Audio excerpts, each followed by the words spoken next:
Nós temos conosco a doutora Eleonora Coelho, que ela é presidente do Centro de Arbitragem e Mediação da Câmara de Comércio Brasil-Canadá. Ela é mestre em contencioso, arbitragem e modos alternativos de solução de conflitos pela Universidade de Paris 2, Panthéon. Atua em arbitragens nacionais e internacionais como advogada e árbitra. Integrou a comissão de juristas responsável pela reforma da lei de arbitragem, que redundou na Lei 13.129 de 2015, e ainda integra o corpo permanente de árbitros de diversas câmaras de mediação e arbitragem no Brasil.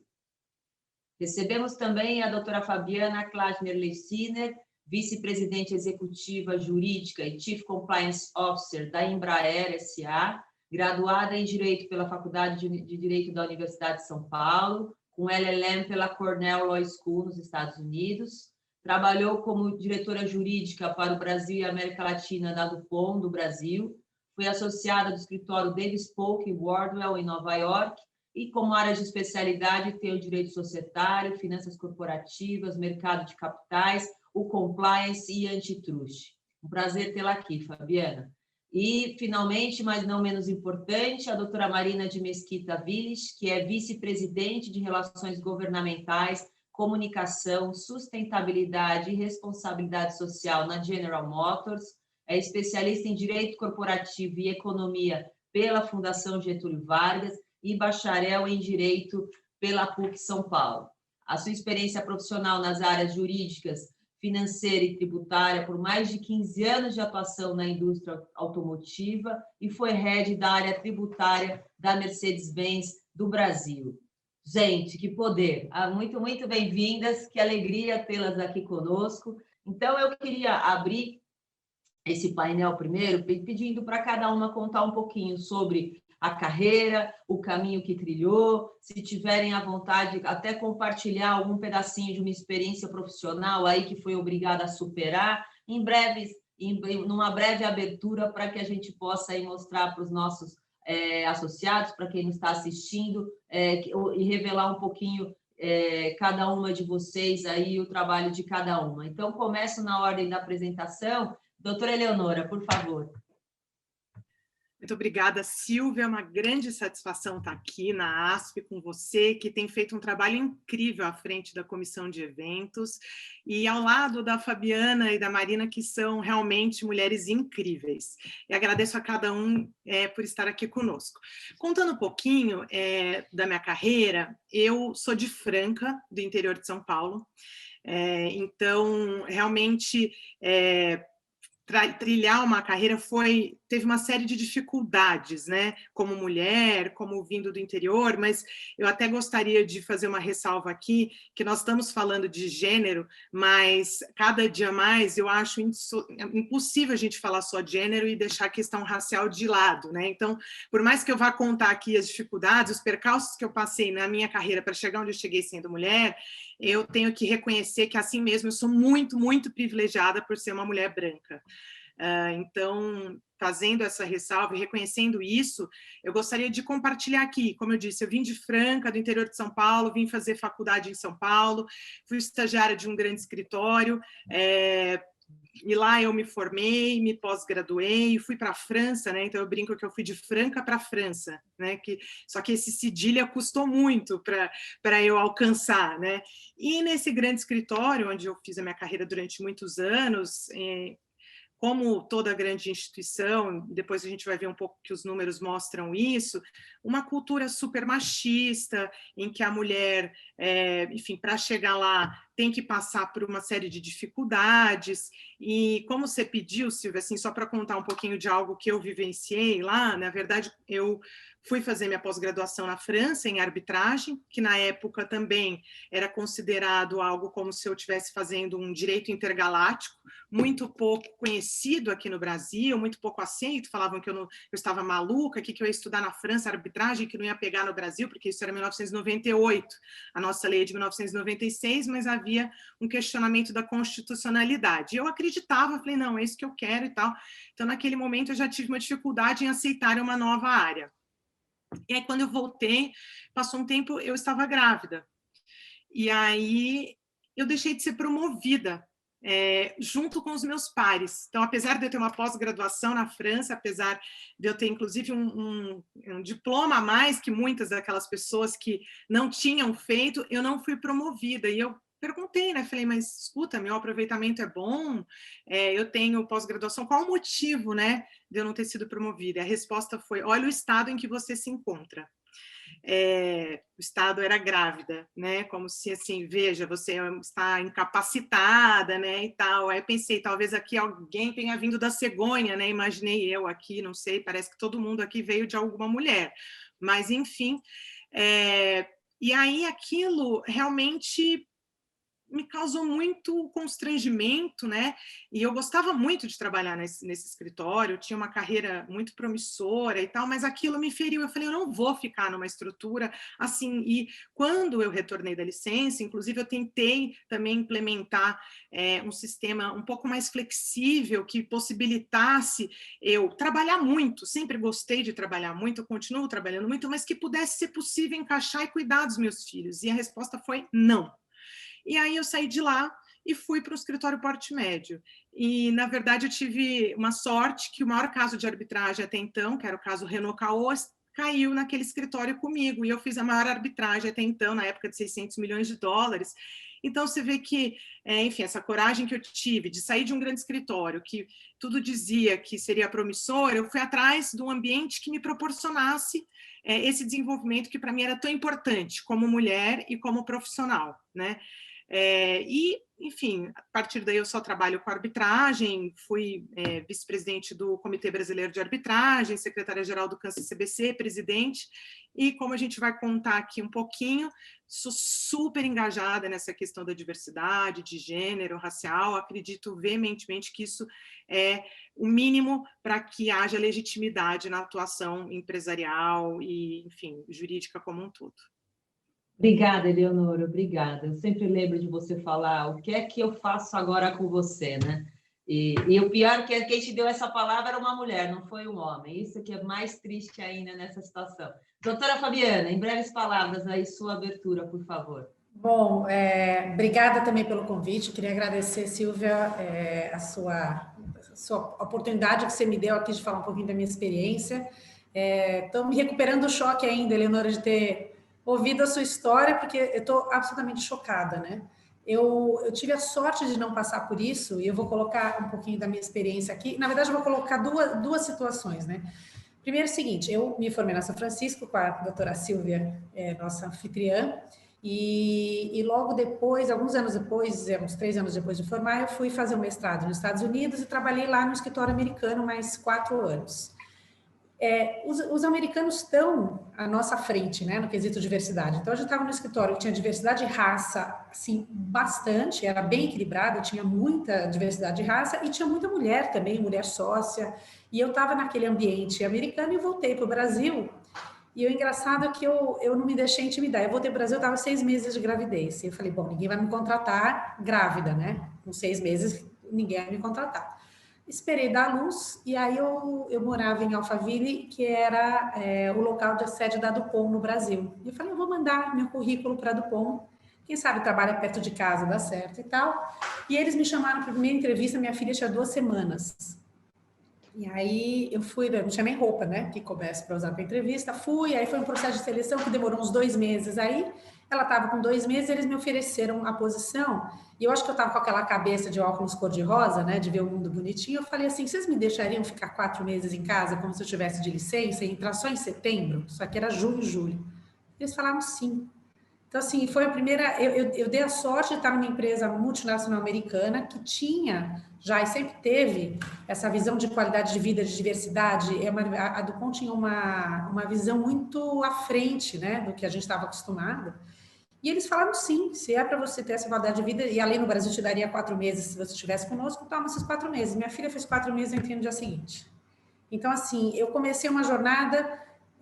não só uma jornada bonita, mas assim, não tendo medo de pedir o que eu quero, né? Porque eles poderiam ter falado não, e aliás, a gente nem te quer porque você está pedindo demais. E no final eu fui lá e pedi e deu certo. E aí eu trilhei minha carreira nessa base. Então, na Dupont já, eu era parte do comitê para a América Latina, Comitê de Diversidade e Inclusão, que tinha todas as iniciativas para a inclusão de todo tipo de, né, diversidade racial, de gênero e tudo. Inclusive, a gente fazia a inclusão, não era só a inclusão no mercado de trabalho na companhia, mas a promoção em cargos de liderança, né? Então, a gente fazia as métricas todas e reportava para a matriz. O foco era basicamente mulheres, porque era muito difícil naquela época ainda tentar uma inclusão racial, porque é difícil achar no mercado. Hoje a gente vê mais, até pelos esforços que têm sido feitos. E aí, em 2016, eu entrei na Embraer, fui chamada para assumir a vice-presidência, e de lá para cá eu sou a única mulher sentada com mais 9 homens na liderança. O presidente, mais 8 VPs e eu.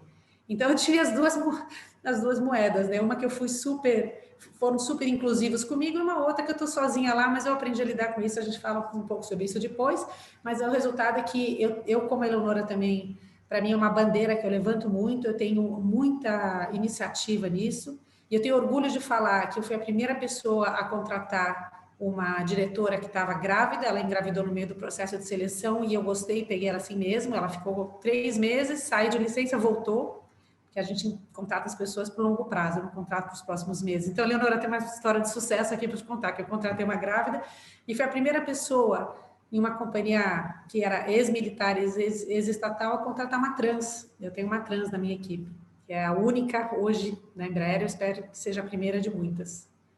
Então, essa é um pouco da minha história. Obrigada, Fabi, incrível. É sempre bom participar desse seminário, ainda mais com mulher, que a gente é muito criativa e sempre tem ideia boa. Então, eu também, você gosta de grávida e tal, às vezes eu até esqueço de falar, mas eu vou comentar aqui também, porque tem uma parte engraçada na minha carreira com essa questão da gravidez. Eu venho de uma família que, assim como você, Eleonora, eu também me sinto privilegiada, não só por ser uma mulher branca, que obviamente acaba sofrendo muito menos preconceito e viés inconsciente e tudo mais, mas principalmente porque eu vim de uma família em que as mulheres são muito empoderadas. Minha mãe era juíza, minha avó foi professora a vida inteira, meu pai nunca fez distinção de mulher, eu tenho uma irmã mais nova e um irmão mais velho, mas a gente nunca teve diferença, você vai ser menina, então você vai estudar menos, você nasceu para casar, e o menino nasceu para ser profissional, isso não, nunca tivemos isso em casa.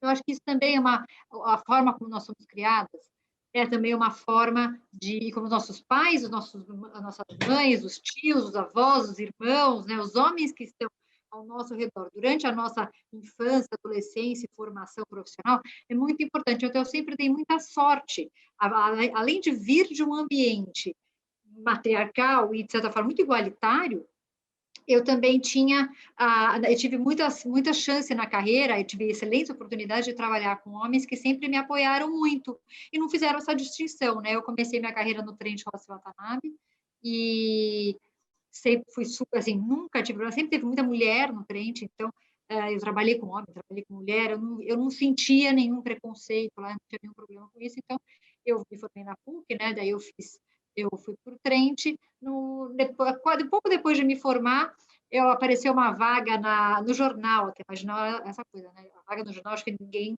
nem sabe o que é hoje, mas isso. E aí eu fui atrás de um programa de trainee, não falava de onde que era, só falava que tinha que ser reformado, falava das faculdades, tinha que ser formado, e falava que tinha que falar inglês e alemão, eu falo alemão, me falo inglês, e aí seria bom se soubesse tributário, não sabia nada de tributário na época, mas eu falei, bom, eu não recém-formada, né? Então, recém-formada, nunca sabia muito nada.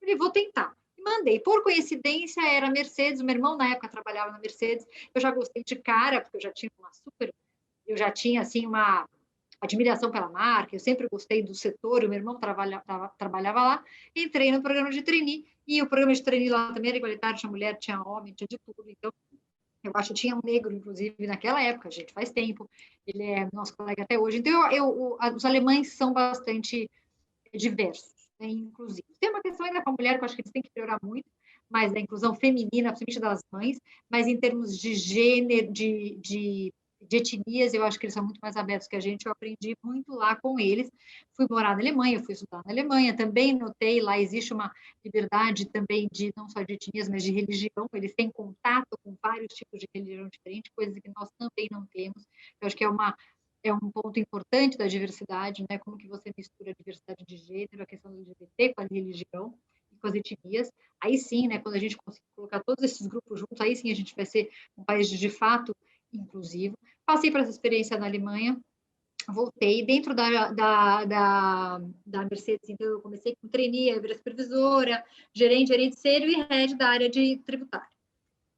E aí eu sempre ia postergando o plano de ser mãe. Eu casei cedo, eu casei com 25 anos, mas eu ia postergando por conta da carreira, porque eu também achava que, não dá para ficar grávida agora que talvez venha uma promoção, não, porque não vai me promover se eu estiver grávida.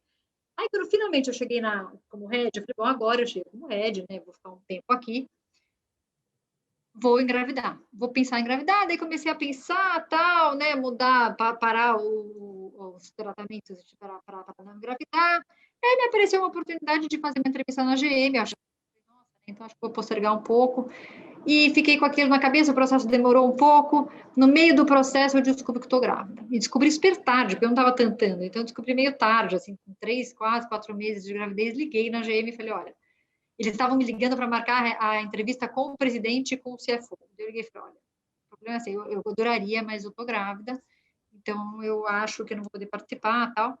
Aí a pessoa do RH falou assim, não, mas você não quer participar? Eu falei, eu acho que melhor não, né? Fiquei, imediatamente me liga a pessoa com quem eu trabalharia e uma colega dela, que depois passou a ser minha chefe, me liga dos Estados Unidos, falando assim, nossa, parabéns, que legal que você está grávida. Eu achei super esquisito, porque no Brasil a gente não está acostumado com isso, né? Assim, da pessoa com quem está fazendo entrevista, achar o máximo que está grávida, contou para mim que ela tinha mudado de emprego quando estava grávida também, e que é uma experiência única tal, e que é muito difícil, mas que eles estavam a fim de, se eu topasse, eles estavam a fim de continuar, de continuar o processo comigo. Eu falei, nossa, claro, né? Gente. Aí continuei o processo e acabei sendo contratada grávida com 7 meses de gravidez.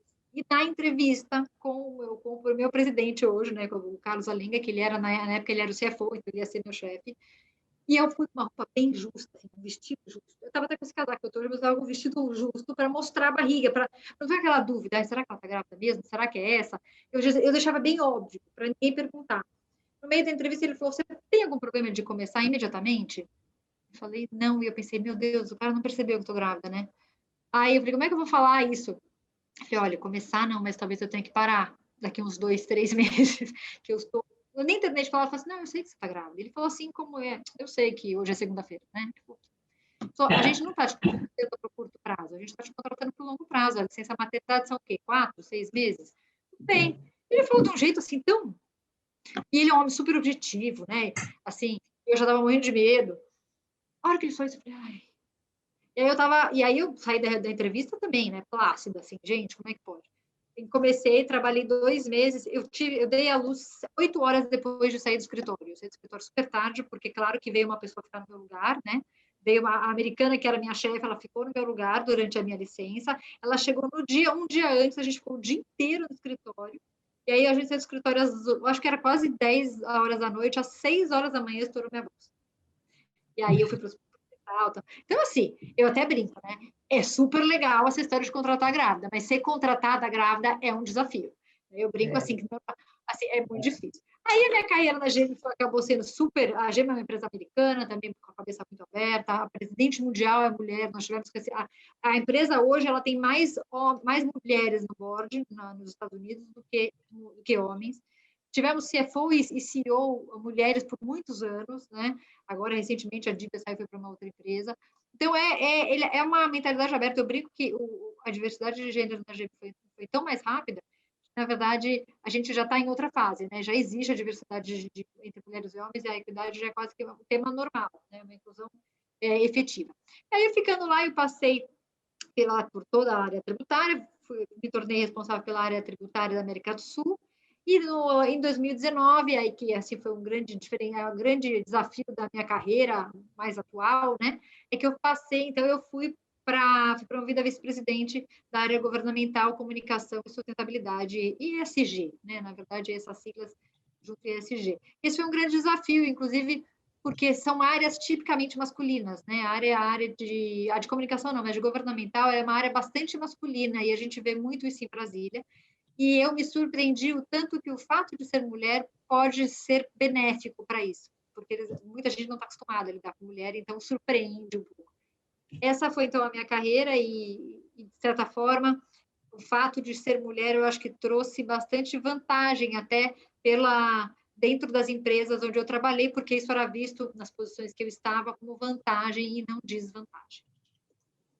Obrigada, Marinha. Obrigada, gente. É isso, né? A gente tem que superar essa questão de achar que gravidez é doença ou que as mulheres passam por um problema enquanto, né, no percurso, né? E, na verdade, a maternidade é uma responsabilidade tanto da mãe quanto do pai, né? Acho que isso é uma coisa que a gente tem que começar a ter, quer dizer, porque a grande dificuldade, o grande preconceito que existe em cima da mulher grávida é porque ela tem, óbvio, uma barrigada de produtividade e o cara que é o pai continua produzindo igual. Ou a gente constrói esse caminho de também o homem ter perda de trabalho, ter que sair mais cedo, ou ter que, de alguma forma, também produzir menos, ou a gente nunca, porque parece que só a mãe fica grávida, né? O pai não tem responsabilidade nenhuma, e a gente acho que tem que criar essa sistemática nos negócios, me parece, né? Eu quero ouvi-las melhor. Eu queria, antes de passar a palavra para a Eleonora de volta, agradecer a presença de algumas pessoas que eu estava vendo aqui, que estou super feliz e honrada,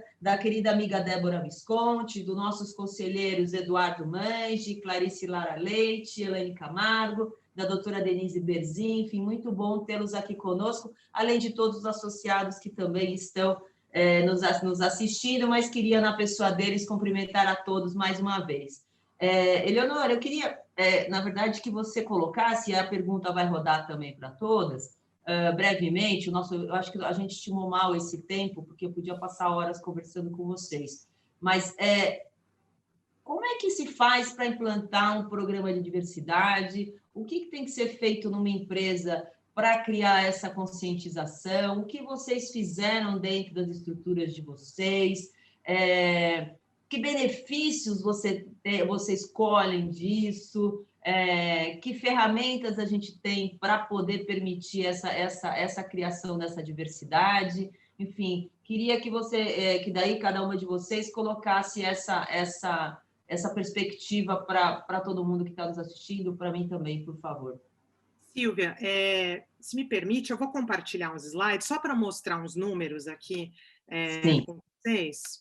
Então, tá bom. É só para... eu ouvi atentamente as experiências, né, da Fabiana e da Marina, e eu fico muito feliz que elas percebam que elas são a exceção que confirma a regra, né? E mais do que isso, né, como exceção que confirma a regra, que estejam lutando pela diversidade e pela inclusão, porque, infelizmente, a gente vê que, muitas vezes, as pessoas acham que com elas, como aconteceu bem, é essa a regra, né? Eu não estou só conseguindo como é que eu faço para passar para frente aqui, peraí. Analfabetismo digital. Conseguiu, Alê? Senão, Consegui, tá indo, né? Isso, foi. Então, assim, só para... Primeiro isso, né? Então, assim, só para contar, né, assim, um pouco dos grandes números, primeiro no mercado empresarial e depois jurídico. Tem esses números aqui, então vocês veem, assim, que cargos de liderança, né? E aqui, cargos de liderança é muito amplo, e aí eu até fui checar com a Ana Flávia, inclusive está aqui, a quem eu agradeço, do Câncer CBC, que me ajudou na apresentação, para falar o que é, né? Até porque 28%, 27%, 26% é muito. Então, cargos de diretoria em geral. Se a gente pegar o top de CEO mesmo, esse número cai substancialmente. Mas, mesmo assim, vocês veem que 27%, 25% ainda é muito pequeno para esse cargo de liderança em geral, né? No mercado jurídico, a situação não é diferente. As mulheres têm muita dificuldade de chegar no topo das carreiras. E alguns estudos aqui mostram isso, né? Que nos Estados Unidos elas têm 29% menos chance de se tornarem sócia do que os homens nos escritórios de advocacia, né? São 22%, 19% apenas de sócios de capital, né?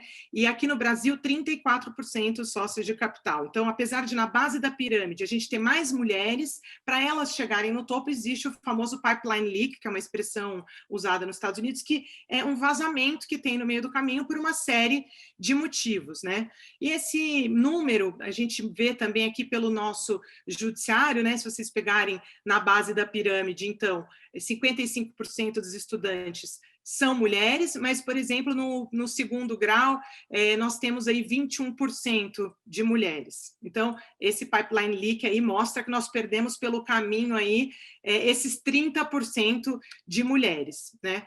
No mundo da arbitragem não é diferente, nós também temos essa dificuldade, eu não tenho nenhum slide sobre isso, mas só para vocês saberem, na CCEN em 2020, apenas 21% de mulheres foram indicadas pelas partes como árbitros, na LCIA 29%, na Hong Kong, na Câmara de Hong Kong, 18% foram indicadas, e no CAN-CCBC, 30%, né? E por quê? Quais são os motivos disso, né? Bom, primeiro, a gente detecta que diversidade, às vezes, não é prioridade, as pessoas não entendem o valor que a diversidade tem, como isso quebra group thinking, como isso agrega inteligência, eficácia, eficiência no processo, né? Os vieses inconscientes, porque como o topo da pirâmide é composto por homens brancos mais velhos, eles indicam seus similares, que vão acabar pensando como eles, né? Tem uma aversão a iniciantes, muitas vezes as mulheres, como eu disse, para subir ainda não têm o mesmo tempo de experiência que os homens, e uma falta de base de dados de mulheres, isso no Brasil a gente tem trabalhado bastante, né? E aí, já partindo para a resposta à sua pergunta propriamente dita, o que nós, no CAN-CCBC, temos feito para implementar essa diversidade de gênero?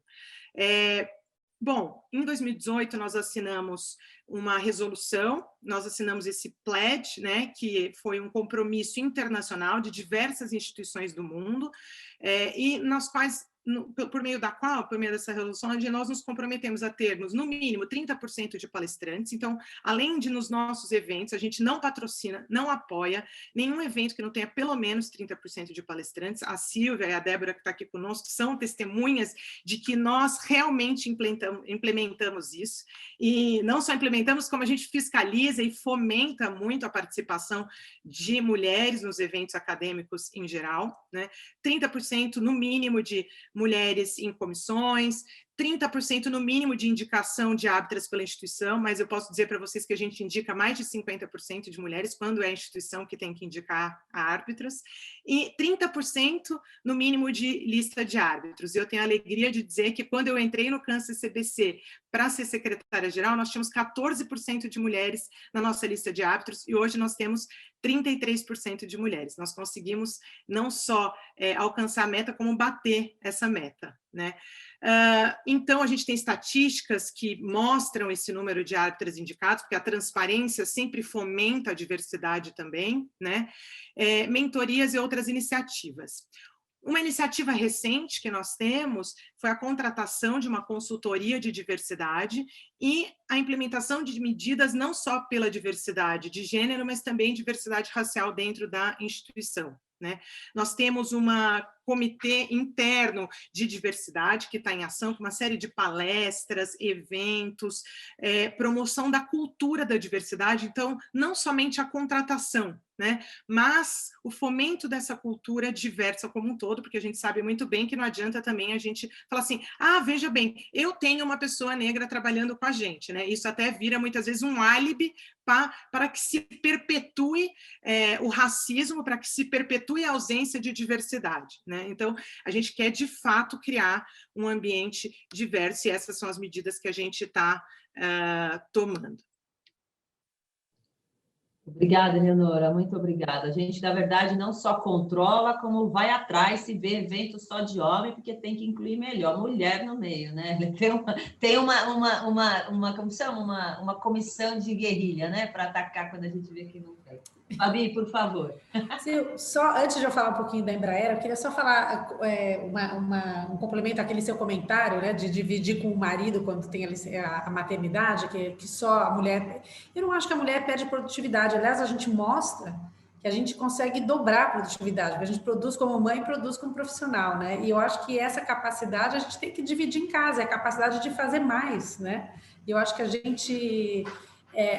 na verdade, a gente acaba pagando o preço por ter mais produtividade, porque eu não acho que a mulher, quando tá com o filho pequeno em casa, ou quando tem os deveres de mãe, deixa cair os pratinhos na área profissional. A gente consegue fazer. E por que a gente consegue fazer? Porque a gente tem esse estigma de que a gente tem que se provar sempre, né?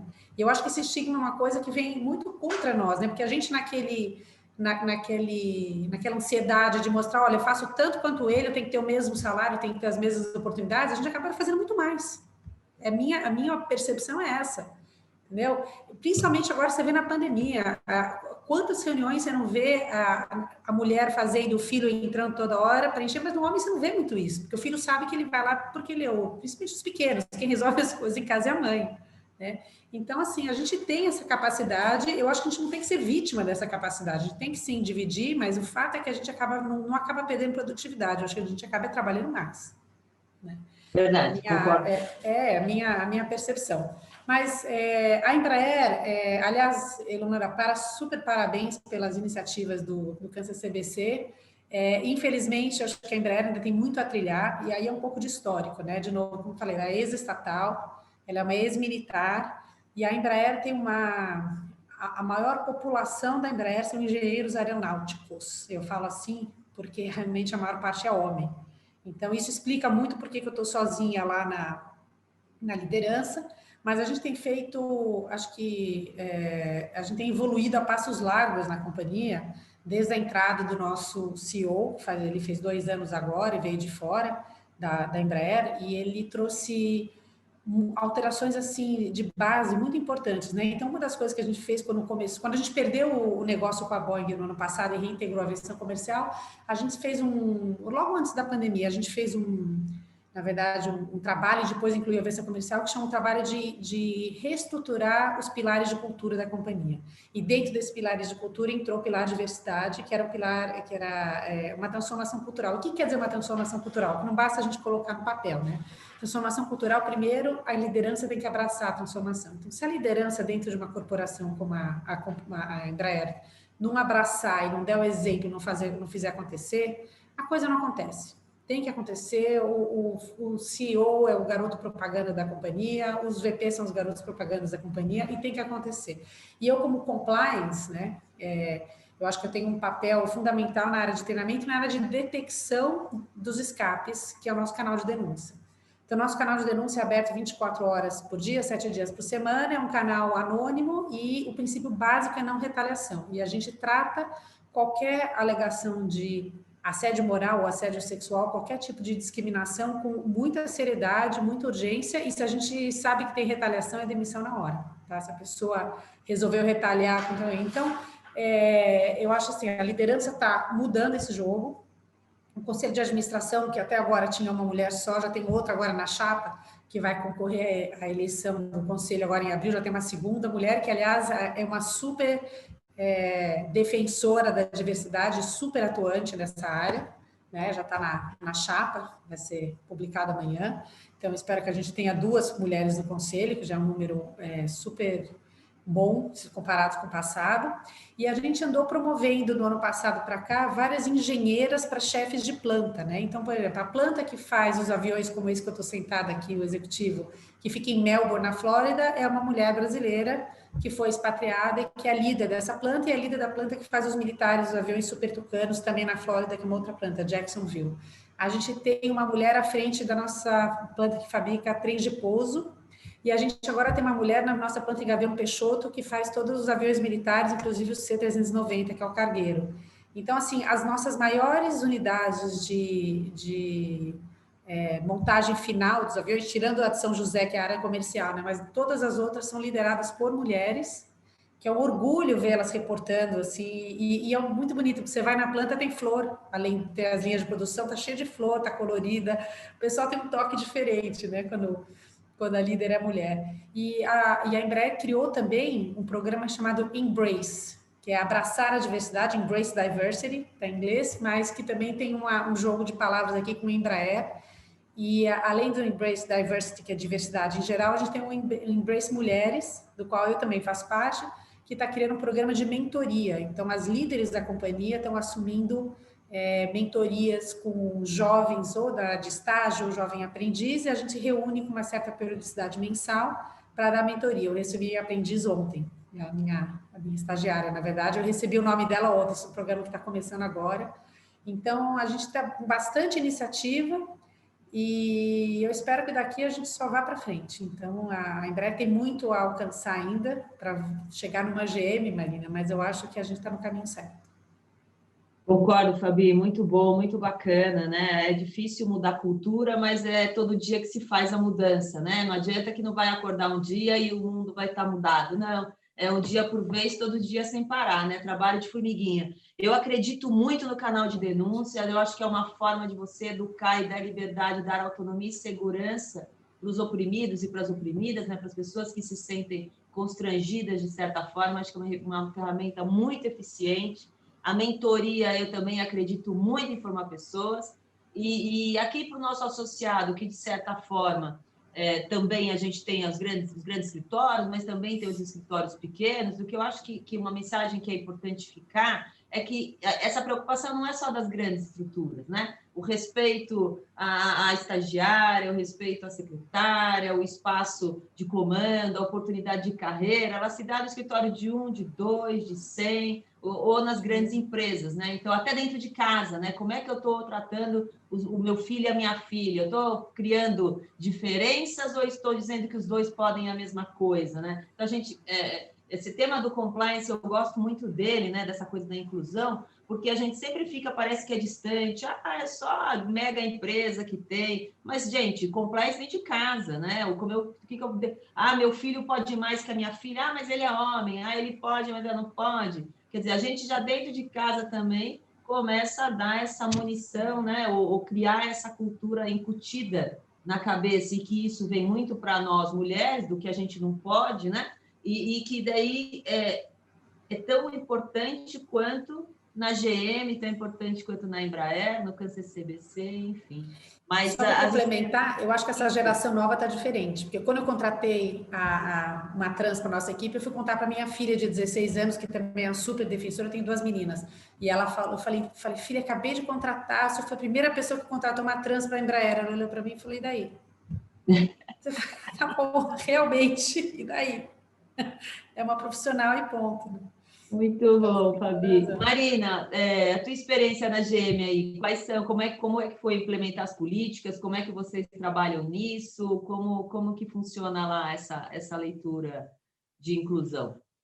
Bom, na GM, inclusão é um direito das pessoas. Então, né, não deixa de ser a nossa obrigação, né? Como empresa, é a nossa obrigação, porque é um direito, inclusão é um direito das pessoas.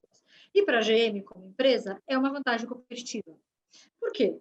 Se você tem um corpo diretivo inclusivo e diverso, e se você tem funcionários também que são diversos e que se sentem incluídos, se sentem no seu pleno direito, num ambiente muito saudável, para que possa expressar suas ideias e exercer o seu melhor da melhor forma possível, só a empresa tem a ganhar. E tem uma coisa que também às vezes as pessoas esquecem, né? Quem compra carro? O que a GM faz? A GM faz carro, a GM gera experiência, a GM dá liberdade para as pessoas e a possibilidade de mobilidade, certo? Quem são os seres humanos que precisam disso? Todos.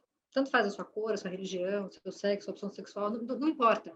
E o que a gente quer, o que importa, o que a empresa tem que fazer é que os nossos objetivos, os nossos produtos, os nossos serviços cheguem na ponta, cheguem no cliente da menor maneira possível e da forma que o cliente quer e precisa, certo?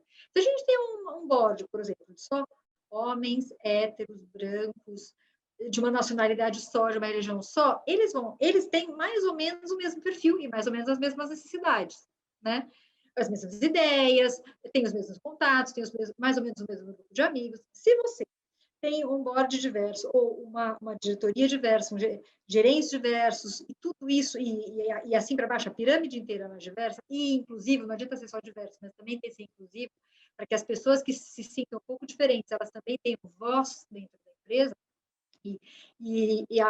não só a voz, mas a certeza de que a sua voz será ouvida, então vai mudar as direções do negócio, você vai ter um resultado final do trabalho muito mais interessante, 360. Então, por exemplo, quando eu vou testar carro na GM, a gente vai testar carro, né? Somente o board. Eu não vou de roupa de piloto. O meu chefe, o Carlos, ele é piloto. Então, ele vai com a roupa assim que ele iria para Interlagos. Ou não com a roupa, mas com o espírito, né? Eu vou de salto, de saia, o jeito que eu ando, né? Então, assim, o carro tem que ser bom para mim do jeito que eu ando todo dia, né? Não do jeito que eu vou ser piloto de Fórmula 1. Eu nunca estou como uma piloto de Fórmula 1. E a primeira vez que eu cheguei lá, aí o diretor da engenharia falou, nossa, você é a primeira pessoa que a gente recebe aqui, Marina, de salto, de saia. Eu falei, então você fica esperto, porque eu vou fazer várias críticas, como o salto em terra, no tapete coletinho. Quando o banco é muito baixo, para sair do carro, você passa a calcinha. São essas coisas. Quando o porta-mala é muito pesado, a gente não consegue puxar. Eu brinquei, uma vez a gente estava testando o carro, o porta-mala, a porta era tão pesada, não era da GM, tá? Era tão pesada, eu falei, a GM tem uma vantagem competitiva. Esse porta-mala da concorrência é tão pesado, essa porta, que tem que vir com o marido dentro. A mulher não consegue abaixar essa porta, não. Então, quer dizer, eu trato também essa questão com muito bom humor. Eu acho que, em primeiro lugar, é isso. A gente tem que ter leveza. Esse assunto a gente não vai resolver rápido. E, para convencer a gente, para a cultura, acho que nada melhor do que tratar com leveza, bom humor e assertividade, né? Ter certeza que vai cumprir. Então, como eu comecei a falar, na GM isso a gente vê como uma vantagem competitiva. E, de fato, né? A gente recebe muita informação de cliente de que o carro tem esse perfil, não tem aquele, a gente prefere isso, prefere aquilo, não só de mulher, como para qualquer tipo de público, né? Uma coisa que a gente começou a fazer para atrair mais funcionários diversos, porque uma grande coisa um grande problema que a indústria automobilística tem é que tem a pecha de ser machista. Então, é difícil a gente atrair talentos, atrair pessoas com diversidade para as nossas entrevistas. A gente reparava isso porque a gente postava uma vaga. Eu, em finanças, muitas vezes na área tributária, postava uma vaga para trainee, por exemplo, e só aparecia menino. Daí, sabe o que a gente começou a fazer? Eu falei, vamos procurar em outras faculdades? Por que a gente tem que focar só, primeiro, em faculdade faculdade supostamente de primeira linha, né? Quer dizer, porque você vai ter só uma classe social, normalmente. É mais difícil você ter... A educação no Brasil ainda é muito elitista, né? Então, por que só pessoas que se formaram em Harvard, elas são bons profissionais? Não. Tem muitas qualidades que você não aprende na faculdade, né? Que você aprende, inclusive, nos perrengues da vida que, eventualmente, alguém da classe A não tem. Eu não tive um monte de perrengue que alguém, uma classe social que seja diferente, teve e que na empresa vai ser muito mais valorizado do que talvez falar inglês superfluente. Porque inglês você aprende. Perseverança, raça, é mais difícil. Né? Você tem que ter treinado muito em casa, ter treinado muito quando mais novo, né? Você não aprende do dia para a noite. Então, a gente começou também a abrir isso, né? Na forma de contratação. Como que eu ofereço a minha vaga? Se eu colocar, tem que ser das top 3 universities, tem que ter experiência no exterior, tem que ter experiência de não sei quanto tempo, tem que falar inglês fluente. Gente, eu já... Né? Tem que sobrar 3 candidatos, provavelmente são iguaizinhos àqueles que eu já tenho. Né? Então, agora, é uma contratação muito mais difícil, porque ela é subjetiva. Você não descobre no currículo. A gente já fez contratação às cegas na GM. Os gestores estavam vendados. A gente não sabia. A gente só sabia se era mulher ou homem, por causa da voz, né? Assim, mais ou menos, porque também, às vezes, pode não ser, né? Se for um trans, por exemplo. Mas você não sabia se era negro, por exemplo. E a gente foi bastante bem surpreendido com os resultados. Como a gente também tem viés inconsciente. Todo mundo tem viés inconsciente. Tem um treinamento obrigatório de viés inconsciente na GM, todo mundo já fez, e a gente fica reciclando. E toda vez que eu faço, eu vejo como eu também tenho. Então, a gente vê como é útil todo mundo fazer. E aí, a gente também, que tem também, são grupos de afinidade e suporte, né? De tanto mentoria, como... E para escutar, né? Para ter debate, para ter um ambiente aberto que aquela pessoa se sinta à vontade de contar o perrengue que ela está passando, não interessa com quem. A gente tem o GM Women, isso é global, né? Não é só no Brasil. Tem o GM Women, tem o GM Plus, que é para todos os LGBTs e quem, você não precisa estar necessariamente em uma dessas categorias, você pode entrar para ser um aliado, né? O que a gente quer criar é a política do aliado, para que se acontecer algum evento de preconceito, para que imediatamente, nem precisa esperar ter um hotline, mas que imediatamente aquela pessoa que externalizou aquele preconceito, ela seja ali punida socialmente, né, pelos colegas já. Tem o DIEMAN, que é de etnias divergentes, uma empresa global, então vocês podem imaginar que tem todos os tipos de etnia possíveis e imaginárias, né? No Brasil, a gente tem, por exemplo, no Brasil, muito a questão do negro, mas na América do Sul, que eu também sou responsável, é a questão dos indígenas. Tem país que a questão do negro não é tão latente, é a questão dos indígenas, então a gente também teve que aprender a lidar com isso, porque no Brasil a gente estava muito acostumado a falar do negro por causa da escravidão e tudo mais, mas nos países da América do Sul é um pouco diferente. Então a gente também tem que dosar isso com a cultura de cada país, que é mais difícil. Tem o Women in Manufacturing, que é um programa legal, que a pessoa da manufatura viu, eles não conseguiam ter líderes mulheres, porque a maioria das pessoas, há muitas pessoas da manufatura que começam no chão de fábrica, e poucas mulheres se candidatavam para uma vaga no chão de fábrica. E eles abriram, então, essas oportunidades para mulheres engenheiras que queriam trabalhar e começavam no chão de fábrica. E aí também os líderes foram aprendendo o que não era adaptável a mulheres, por exemplo. Então, os banheiros. Não tinha sala de amamentação perto da planta. Não tinha... as luvas eram grandes. Então, só tinha a luva tamanho G, o tamanho M, que ficava muito largo. Para as mulheres era difícil delas pegarem nos ferramentais, nas máquinas com aquela luva G. E assim vai, tem inúmeras histórias, para que eles também... que é uma fase de passar da ação, passar do discurso para a ação. Né? Quer dizer, enquanto a gente está só... A Mary Barra fala uma coisa que é muito interessante, né? O diálogo, a consciência leva o diálogo leva a compreensão, e a compreensão leva à mudança. Então, chega de falar. Acho que a gente já falou muito sobre a diversidade, a necessidade e a desvantagem da inclusão. Está na hora da gente agir e criar esse ambiente propício. E testando. Há um mês, a gente concedeu licença paternidade para um casal, para um funcionário da minha área, né, um gerente da minha área, que tem em outro país, ele é gay, ele tem um relacionamento afetivo e eles adotaram 2 crianças. Não tinha país onde ele está, não tem licença para isso. Eu falei, gente, mas qual é o problema que não tem? Né? Vamos testar. Eu falei, olha que legal, ele é um profissional, um cara sensacional. E, gente, olha que melhor oportunidade do mundo. A gente vai pegar um cara que é sensacional, que a gente tem todo o interesse do mundo de manter na empresa. Por que a gente não faz esse benefício e cria a licença paternidade para casais homoafetivos que adotem uma criança? Deu super certo.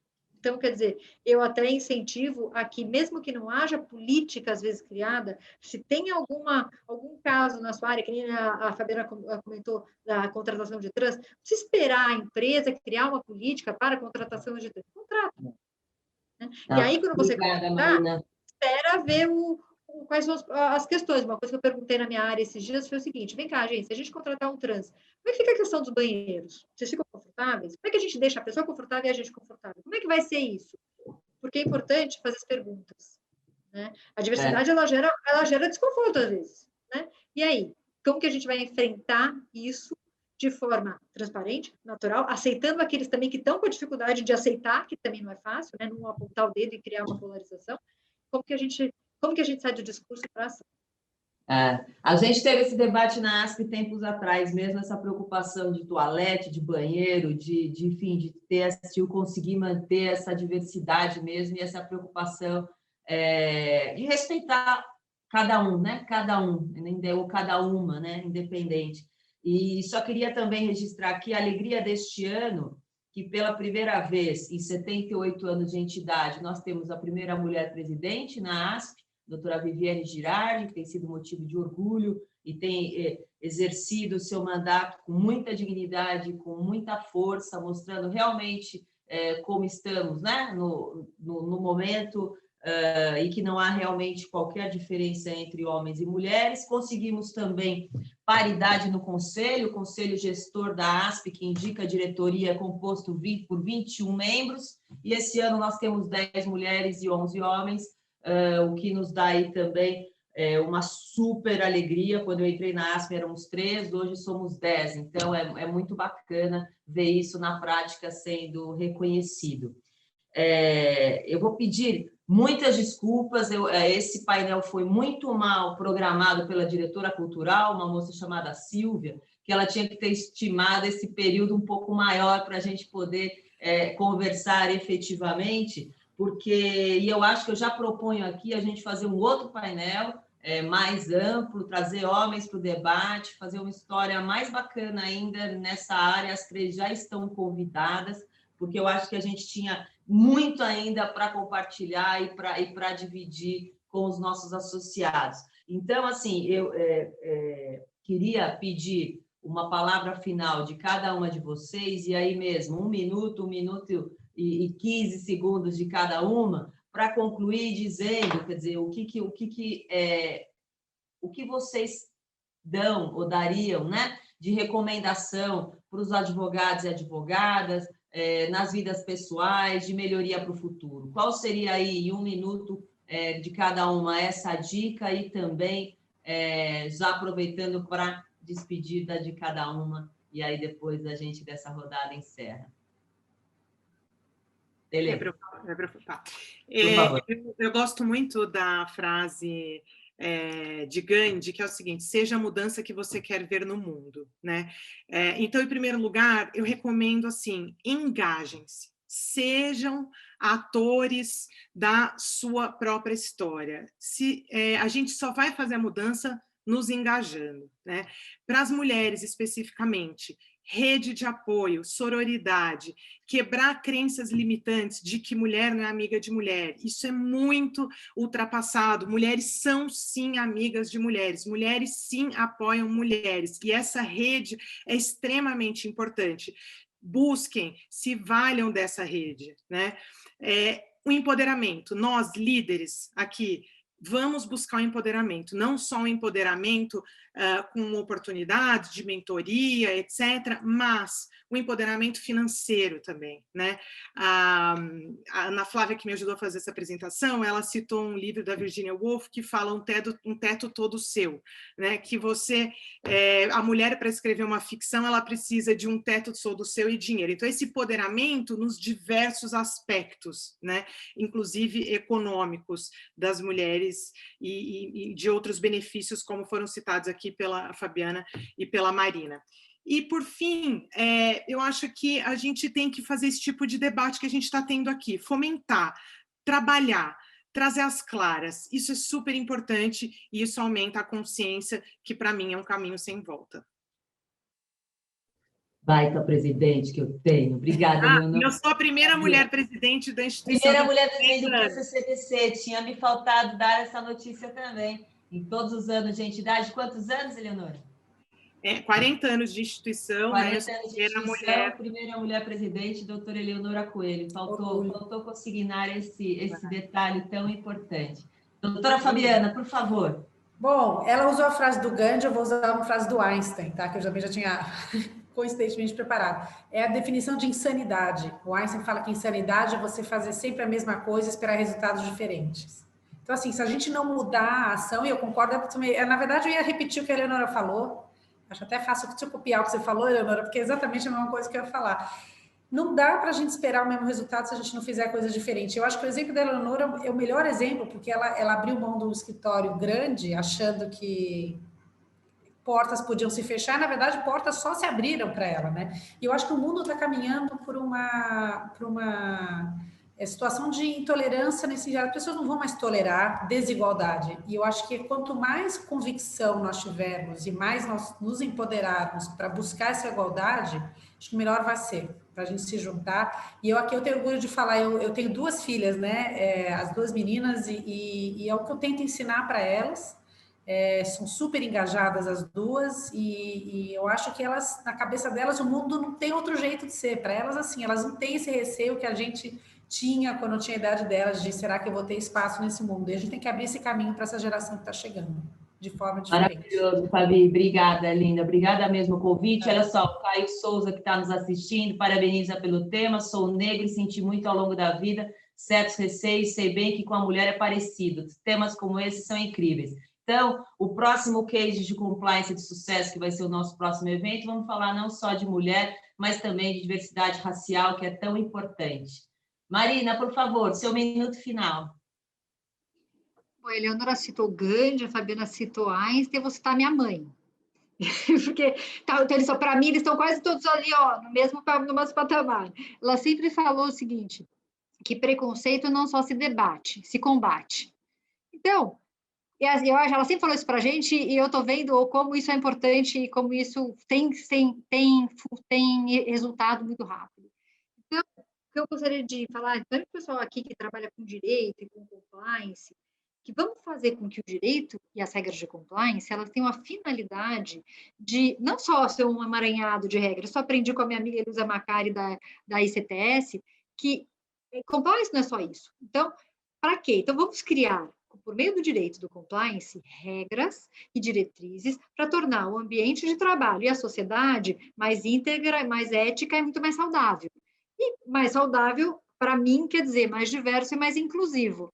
E fazer com que essas regras sejam implementadas, né, fazer com que todos os procedimentos e as regras de compliance também assegurem que essa criação da inclusão e as regras de inclusão sejam cumpridas, para que a gente passe só do debate, da falação, para, de fato, a ação. Então, a gente arregaça as mangas aqui e, a partir de agora, já começa a agir e tocar o trem, porque não dá para ficar só conversando sobre isso. Obrigada, Marina. Obrigada, Fabiana. Obrigada, Eleonora. Impecável, maravilhoso. Agradeço de coração. Mulheres maravilhosas, meninas super poderosas, Eleonora, Fabiana e Marina, exemplos de orgulho mesmo. Estou até emocionada do orgulho de tê-las aqui e de ouvi-las e saber o quanto cada uma de nós pode fazer para ver o mundo que queremos, né? Então, meu agradecimento, muito obrigada mesmo, tá? Sigam seus caminhos e tenham muito sucesso. Obrigada, senhoras e senhores. Muito obrigada. Até a próxima.